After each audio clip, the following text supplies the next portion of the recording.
velkommen til Det Centrale Nyheder. Klokken er 19.00. Mit navn er Håkon Hansen, og jeg vil guide dig igennem dagens nyheder. Først kaster vi et blik på dagens tophistorier. Vindue åbnede på Midtjysk Højskole. Sidney Lee har fået ny ørering. Vi bringer et eksklusivt interview med den danske superstjerne. Til sidst har vi vores reporter Rasmus Tandholt med fra Afghanistan. Silkeborg er kendt for at være en meget fredelig og idyllisk by, men i morges skete der noget højst besynderligt på det midtjyske egne. Vi stiller om til vores reporter Christian Kvist. Her er det Christian Kvist fra De Centrale Nyheder, der står på Silkeborg Højskole, hvor et vindue på mærkværdig vis er åbnet. Jeg stod lige her, da det skete. Er der tale om et nyt fænomen?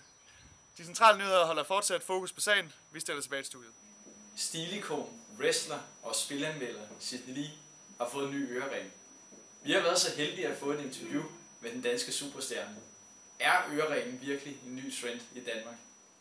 Nej, det tror jeg helt sikkert, det kommer til. Det præger allerede det københavnske bybillede og natteliv ekstremt meget. Nu har jeg rendt rundt med det et par uger allerede. Altså, ja, der er flere og flere, der har det med jo. Men det er jo klart, for jeg er den store modetrendcenteret. Men Sidney Lee, tilbage til øreringen. Kan du ikke prøve at beskrive den lidt nærmere? Jo, den er stor. Den er sort. Den er prangende. Ja, det er jo bare en ørering, altså. Ja, men Sidney Lee, hvad betyder øreringen så for dig? Ikke det helt store.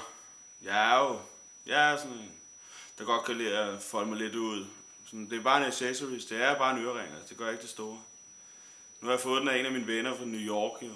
En helt stor trendsetter, så hjælper jeg ham lidt, så hjælper han mig lidt, så sådan er det. Ja, og vi siger tak til Sidney Lee for det her interview. Tilbage til studiet.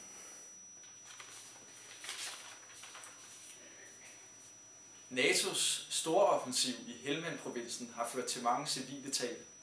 Vi stiller om til vores reporter Rasmus Tandholt i Afghanistan. Her er det Rasmus Tandholt, direkte fra Helmand-provinsen. FN har været ude og lave et skøn over, hvor mange civile tab, der har været oven på NATO's store offensiv. Vi er nu nået op på godt 60 kvinder og børn. NATO har samtidig været ude og undskylde og forklare den her frygtelige ulykke med... Ja, jeg får at vide af mine kollegaer, at vi sender direkte tilbage til Danmark. Der har været en ulykke derhjemme. Ja, vi bliver desværre nødt til at afbryde Rasmus Tandholt i Afghanistan. Jeg får at vide i min øresnegl, at en ulykke har fundet sted i Haderslev. Gertrud Sørensens hund er løbet væk. Stil op til vores reporter med det samme. Vi står her i Haderslev, hvor Gertrud Sørensen har mistet sin livsledsager, sit kæreste eje, hunden Rollo. Gertrud Sørensen, hvad skete der? Jamen, jeg kom ud i haven, og så kunne jeg ikke finde Rollo. Så var han væk. Er du meget oprevet over situationen?